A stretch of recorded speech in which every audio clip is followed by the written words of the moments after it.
All right, notes on the 2022 aquatic sports competition schedule. I don't know about the plurality of this part, but this is going to be how I go about it. So what is this movie about? The introduction. I'm going to talk a little bit about the timing / tempo of competitions. This is on a regional, international, global, worldwide, world level. And kind of the timing / tempo compared to some previous years, and then a note on events that have been postponed or canceled to outside of this year, and then things that are being held but not at full force compared to normal. Yeah, so that's it, kind of. We'll see what comes up. So that's the introduction. I'm gonna let's start off, I guess, with timing and tempo. So I think the timing of events isn't drastically different. There's been some changes in so this is for aquatic sports. So that includes high diving, diving, cliff diving, water polo, pool swimming, open water swimming, artistic swimming, that kind of stuff. Is kind of what I've been writing and publishing about, so that's kind of what I'm seeing. There's less events than in a normal year. A number of things have been postponed or canceled in kind of worldwide and or regional multi-sport events and swimming only events. And I would say the timing is the World Championships, so the World Aquatics Championships were held earlier in the year than it has been in recent years. So it's a little bit earlier. The tempo, I would say, so a tempo is kind of like a rhythm of how is it proceeding, versus timing is like the scheduling of things.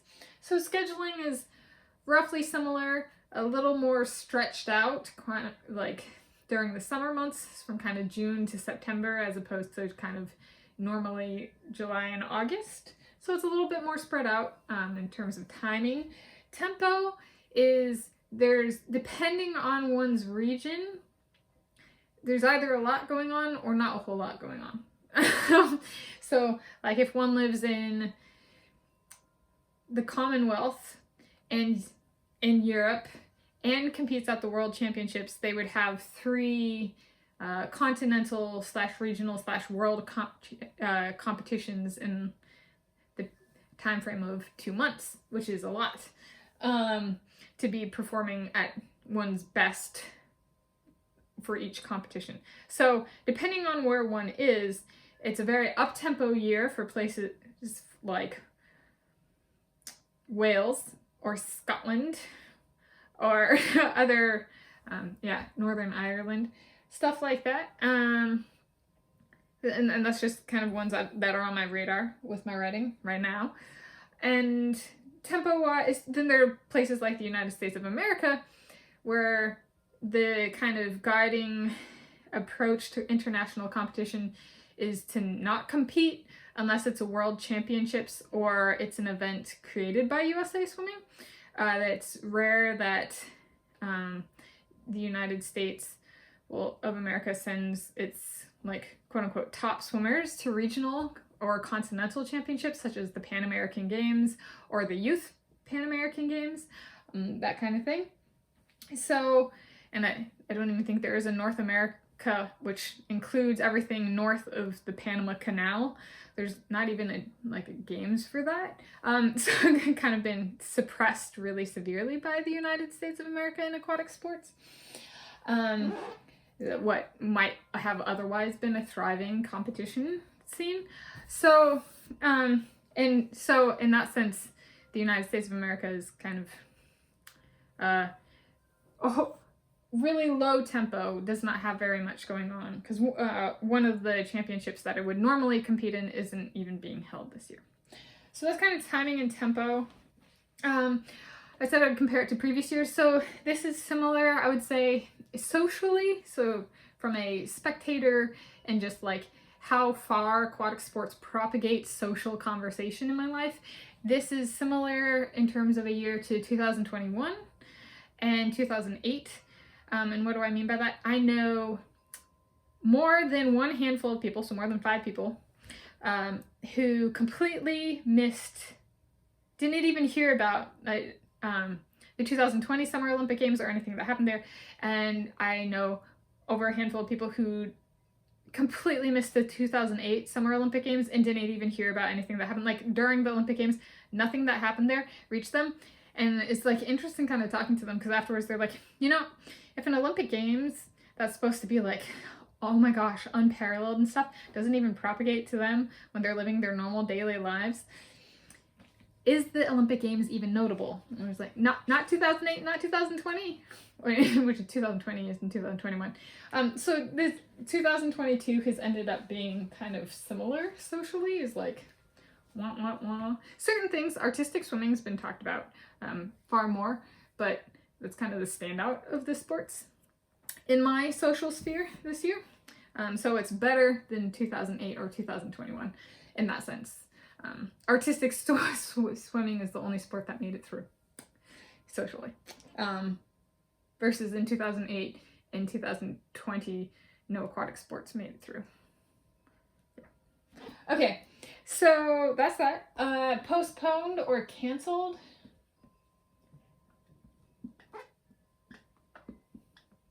And this will kind of come to a takeaway I have. Postponed or canceled events. So I'm going to list a few of the regional, continental, or world scale events that have been canceled. So there's the 2022 Asian Games, which are not going to be held. There are the 2022 Youth Olympic Games, and those are not going to be held this year. There are the 2021/2022 World University Games, so that is a world global competition, not regional. So is the Youth Olympic Games. So that has been postponed/canceled. Postponed.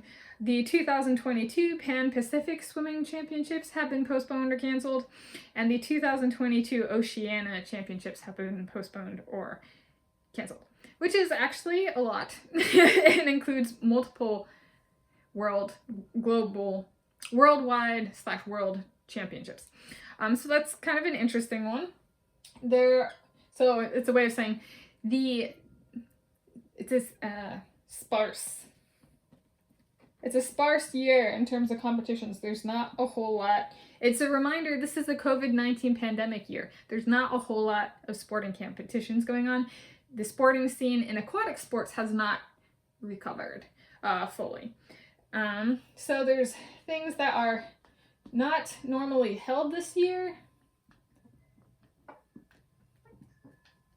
like, or in this type of year, so like an even year or an odd year or what, like that, so that kind of thing. So not normally held, but could be. Like if the organizing/event planners were being like really ambitious, they could add it. So I came up with one for this, and it's called the European Short Course Swimming Championships. They were held last year. They could be, if they wanted, if for whatever reason they wanted to, it could be. However, it is not, because it is not normally held in this kind of year. So I got one of those. And then what has been shortened? So there are events that are going on, but are much shorter than normal.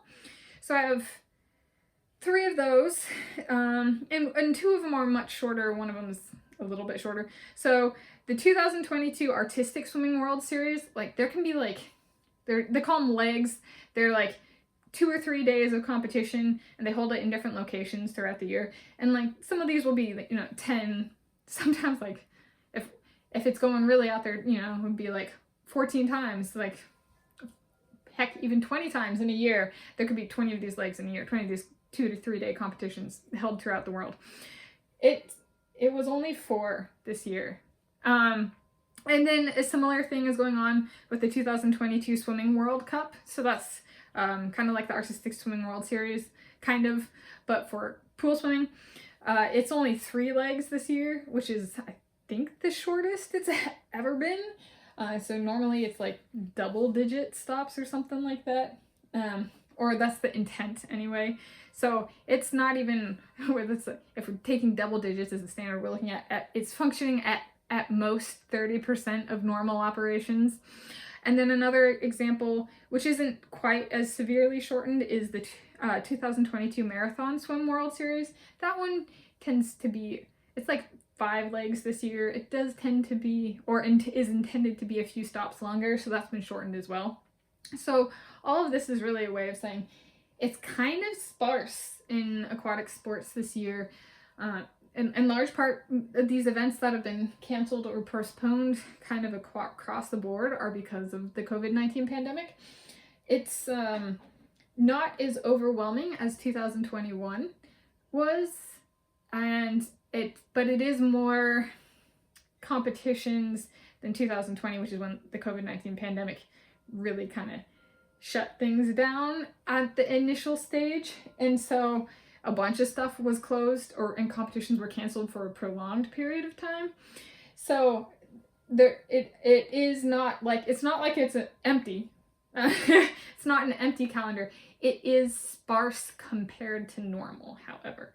And I've heard people kind of compare, it's less competitions than last year, 2021. So in terms of like writing and publishing, I can feel the sparseness. I have time to create a bunch of Wikipedia pages. I have stuff like that. It's not an overwhelming year by any means. Just the tempo, depending on who one's writing about and what region they're in, can be a bit fast-paced. So that's kind of my notes on the years. It's a SS year, surprisingly sparse year. Like, potentially, but sparse is my takeaway.